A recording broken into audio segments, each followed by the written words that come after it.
नमस्ते, सदा वत्सले मातृभूमि। जय हिंद दोस्तों। आज के टॉप हेडलाइंस हैं। चीन के बॉर्डर पर इंडियन आर्मी ने किया लाइव फायर एक्सरसाइज। 15,000 फीट ऊंचे पहाड़ों पर वार पावर का किया टेस्ट। मिलिट्री के सिलेबस का हिस्सा बनेंगे कौटिल्य का अर्थशास्त्र और मद भगवत गीता। सीडीएम ने की सिफारिश।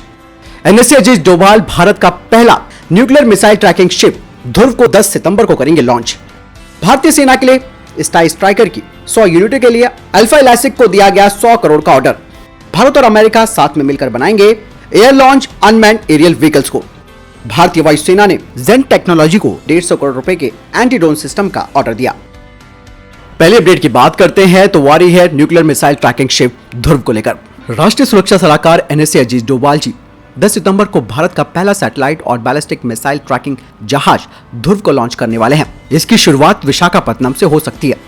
डीआरडीओ और राष्ट्रीय तकनीकी अनुसंधान संगठन जिसे कि एनटीआरओ कहते हैं, उसके सहयोग से हिंदुस्तान शिपयार्ड की तरफ से बनाए गए आईएनएस ध्रुव में दुश्मन की पनडुब्बियों की रिसर्च का पता लगाने के लिए समुद्र के तल को मैप करने की क्षमता है। रिपोर्ट के मुताबिक इसके लॉन्चिंग प्रोग्राम में नौसेना प्रमुख एडमिरल करमवीर सिंह और एनटीआरओ के अध्यक्ष अनिल धस्माना और डीआरडीओ और नौसेना के वरिष्ठ अधिकारी भी साथ में मौजूद रहेंगे। न्यूक्लियर मिसाइल ट्रैकिंग शिप को भारतीय नौसेना के कर्मी स्ट्रेटेजिक फोर्स कमांड यानी कि एसएफसी के साथ संचालित करेंगे। ऐसे जहाजों का संचालन केवल फ्रांस, अमेरिका, ब्रिटेन, रूस और चीन करते हैं। ये 10,000 टन का जहाज है। ये भारतीय शहरों और सैन्य प्रतिष्ठानों की ओर जाने वाली दुश्मन की मिसाइलों के लिए एक प्रारंभिक चेतावनी प्रणाली के रूप में कार्य करेगा। चीन और पाकिस्तान दोनों के पास परमाणु बैलिस्टिक मिसाइल क्षमता है और भारत के साथ भूमि विवाद होने के कारण आईएनएस ध्रुव भारत की समुद्री सुरक्षा आर्किटेक्चर के लिए एक मेजर फोर्स मल्टीप्लायर के रूप में कार्य करेगा। इसके साथ ही जब वे अपनी बैलिस्टिक मिसाइलों का परीक्षण करेंगे तो विरोधियों की वास्तविक मिसाइल क्षमता को समझने में भारत को एक मदद मिलेगी।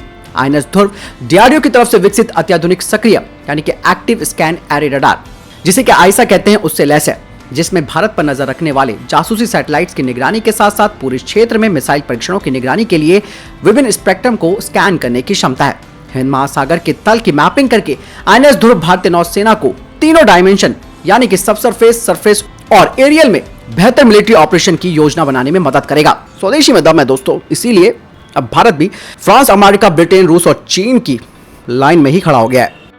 भारत और चीन के बीच लद्दाख की सीमा पर पिछले साल जो तनाव हुआ उसके बाद भारतीय सेना यहां पर लगातार मुस्तैद है और किसी भी मुश्किल का सामना करने के लिए अपनी तैयारियों पर जुटी हुई है। और इसी कड़ी में भारतीय सेना ने लद्दाख में एक अहम एक्सरसाइज की और अपनी वॉर पावर का टेस्ट किया। भारतीय सेना के मुताबिक लद्दाख में 2 सितंबर से लाइव फायर एक्सरसाइज को अंजाम दिया गया है। फायर एंड फ्यूरी कॉर्प्स की अगुवाई में ये युद्धाभ्यास किया गया है। समुद्र तल से करीब 15,000 फीट की ऊंचाई पर सेना ने अपनी तैयारियों को परखा है। भारतीय सेना पहले भी लद्दाख में कठिन अभ्यास करती आई है और चीन की चुनौतियों का सामना करने के लिए वो तैयार है। पिछले साल जब तनाव अपने चरम पर था तब यहाँ पर वायुसेना ने भी मोर्चा संभाला था और राफेल लड़ाकू विमानों ने अपना दम दिखाया था। जरूरी है दोस्तों इस तरीके की एक्सरसाइज होना ताकि एक मेंटली प्रेशर चाइना के ऊपर भी डाला जाए कि हम कम नहीं है किसी से और तैयार हैं अगर आप हमसे कुछ भी दुश्मनी मोल लेते हैं। कॉलेज ऑफ डिफेंस मैनेजमेंट यानी कि सीडीएम के द्वारा किए गए एक आंतरिक अध्ययन में कौटिल्य के अर्थशास्त्र और भगवत गीता जैसे प्राचीन भारतीय ग्रंथों को सैन्य प्रशिक्षण कार्यक्रम में शामिल करने की सिफारिश की गई है। अध्ययन में इस बात का जोर देते हुए कहा गया है कि इस क्षेत्र में शोध भी किया जा सकता है और इसको एक भारतीय संस्कृति अध्ययन मंच भी बनाया जा सकता है। सिकंदराबाद में कॉलेज ऑफ डिफेंस मैनेजमेंट का सैन्य प्रशिक्षण संस्थान है। यहाँ पर सेना, नौसेना और भारतीय वायुसेना के वरिष्ठ अधिकारियों को ट्रेनिंग दी जाती है और उच्च रक्षा प्रबंधन की तैयारियां कराई जाती हैं। हाल ही में रिपोर्ट से पता चला है कि इंटीग्रेटेड डिफेंस स्टाफ के मुख्यालय के द्वारा प्रोजेक्ट तैयार किया गया है जिसका नाम है प्राचीन भारतीय संस्कृति और वर्तमान समय में सामरिक सोच और प्रशिक्षण में इनका समावेश। दोस्तों आपको क्या लगता है, क्या मिलिट्री सिलेबस में कौटिल्य का अर्थशास्त्र और भगवत गीता होनी चाहिए? आप कमेंट में जरूर लिखकर बताएं क्योंकि दोस्तों ये होना बेहद जरूरी भी है। इंडियन एयरफोर्स ने 150 करोड़ रुपए के एंटी ड्रोन सिस्टम का ऑर्डर दिया है जेन टेक्नोलॉजी को। यह एंटी ड्रोन सिस्टम हार्ड किल मैकेनिज्म वाले होंगे जो किसी भी हॉस्टाइल ड्रोन को मार गिराने में सक्षम होंगे। वहीं दूसरी तरफ भारतीय प्राइवेट कंपनी गरुत्तत्व सिस्टम भारतीय वायुसेना को ड्रोन गन्स की सप्लाई करेगा जिसकी लागत 8 करोड़ रुपए है। डिफेंस एक्सपर्ट्स कहते हैं कि ये एक अच्छा बढ़ावा है भारत की माइक्रो, स्मॉल और मीडियम एंटरप्राइजेस इकोसिस्टम के लिए और इससे स्वदेशी प्रोडक्ट को बढ़ावा मिलेगा खास करके एक्सपोर्ट के लिए और भारत अपने दोस्ताना देशों को इन्हें एक्सपोर्ट भी कर सकेगा। बढ़ते अगले अपडेट की तरफ जो कि भारत और अमेरिका को लेकर आ रही है। भारत और अमेरिका डिफेंस कोलैबोरेशन में काफी आगे बढ़ रहे हैं और इसी को लेकर एक खबर जो सामने आई है वो है भारत और अमेरिका डिफेंस के क्षेत्र में air launch unmanned aerial vehicle project पर काम करेंगे, जिसके लिए एक एग्रीमेंट साइन किया गया है। इस एग्रीमेंट के तहत US air force research laboratory, Indian air force और डीआरडीओ के बीच कोलैबोरेशन होगा और साथ ही ये डिजाइन, डेवलपमेंट और डेमोन्स्ट्रेशन टेस्टिंग करेंगे और बाद में इसका मूल्यांकन करेंगे, यानी कि इन अनमैन्ड एरियल व्हीकल प्रोटोटाइप का मूल्यांकन किया जाएगा। ये काफी महत्वपूर्ण बात है और ये काफी महत्वपूर्ण कदम भी है कि भारत और अमेरिका डिफेंस के क्षेत्र में एक सहयोग कर रहे हैं।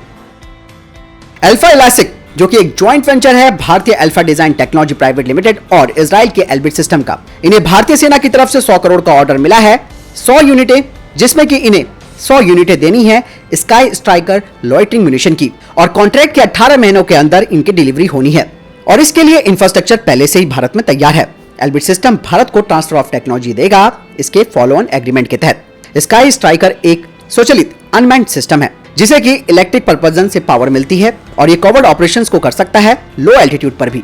स्काई स्ट्राइकर की रेंज 100 किलोमीटर है और ये 10 मिनट में 20 किलोमीटर की दूरी तय कर सकता है। सबसे बड़ी बात यह है कि ये स्काई स्ट्राइकर दुश्मन के टारगेट तक पहुंचने के लिए 2 घंटे की समय सीमा में 5 किलोग्राम का वॉरहेड अपने साथ ले जा सकता है और 1 घंटे की समय सीमा में ये 10 किलोग्राम का वॉरहेड अपने साथ ले जा सकता है।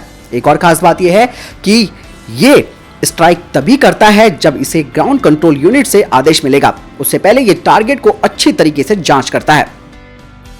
डीआरडीओ की electronic and radar development establishment ने फरवरी 2021 में एक टेंडर जारी किया था जिसमें कि 5 मीटर रिफ्लेक्टर एंटीना का XRSAM एयर डिफेंस सिस्टम में इस्तेमाल किया जाएगा और इस एंटीना का इस्तेमाल इलेक्ट्रिकल और फंक्शनिंग टेस्टिंग और फील्ड ट्रायल्स के लिए होगा। वहीं जुलाई में डीआरडीओ ने 5 मीटर रिफ्लेक्टर एंटीना के लिए private sector firm lotus antenna and microwave technology को ऑर्डर दिया है कि वे XRSAM के लिए जनवरी 2022 तक इन एंटीनास की डिलीवरी कर दे। डीआरडीओ ने एक और टेंडर जारी किया था मार्च 2021 में, जो कि truck based skid based telescopic mobile mass system के लिए था, जो XRSAM के लिए एलिवेटेड रडार एंटीना के रूप में काम करेगा और ये truck skid based telescopic mast system 30 metre की इसकी लंबाई होनी चाहिए अगर इसे एक्सपेंड किया जाता है। साथ ही इसका वजन 27.5 टन तक होना चाहिए और ये लो एल्टीट्यूड एक्विजिशन रडार होना चाहिए जो कि माउंटेन टेरेन या फिर घने जंगल में भी प्रभावशाली होना चाहिए। XRSAM का डेवलपमेंटल ट्रायल 2022 के मध्य से शुरू होगा और इसकी रेंज फिक्स्ड विंग एयरक्राफ्ट के खिलाफ 350 किलोमीटर होगी और मैनुअल एयरक्राफ्ट के लिए 250 किलोमीटर की इसकी रेंज होगी। इसके अलावा ये लो फ्लाइंग सबसोनिक क्रूज मिसाइल को भी खत्म कर सकता है और इसे S-400 का सप्लीमेंट माना जा रहा है। अगली अपडेट भारत और चाइना को लेकर आ रही है। भारत और चीन के बीच 13वें दौर की सैन्य वार्ता यानी कि कमांडर स्तर की वार्ता जल्द ही होने वाली है। अब ऐसा कहा जा रहा है कि इस बैठक के दौरान दोनों देशों के बीच हॉट स्प्रिंग फ्रिक्शन को लेकर चर्चा हो सकती है और दोनों तरफ से ही जल्द बैठक को लेकर सहमति बन चुकी है। इससे पहले 12 जुलाई को 12वें दौर की बैठक हुई थी। हॉट स्प्रिंग क्षेत्र में विवाद को दूर करने के लिए नए सैन्य कमांडर स्तर की वार्ता के लिए चीनियों को निमंत्रण भेजा गया है। मई 2020 के बाद उभरे नए फ्रिक्शन पॉइंट में से ये अंतिम होगा। चीन के साथ LAC के साथ कई विवादित बिंदु हैं जिनमें 4 नए फ्रिक्शन पॉइंट है। कुछ तो विरासत वाले हैं जैसे कि डेप्सांग मैदान इसमें शामिल है। भारत और चीन के बीच कई दौर की बातचीत हो चुकी है। सूत्रों ने कहा कि चीन नए और पुराने विवादित क्षेत्रों पर अलग अलग बातचीत करना चाहता था, लेकिन भारत उनके बारे में संयुक्त रूप से बात कर रहा है। तो दोस्तों ये थे अभी तक के टॉप डिफेंस और स्पेस अपडेट। वीडियो के संबंध में कोई प्रश्न जवाब या आपको कोई सवाल है कमेंट सेक्शन में लिखकर जरूर बता सकते हैं। बहरहाल इस वीडियो के लिए इतना ही। चैनल सब्सक्राइब करना ना भूलिएगा। मिलता है वीडियो के साथ। जय हिंद, वंदे मातरम।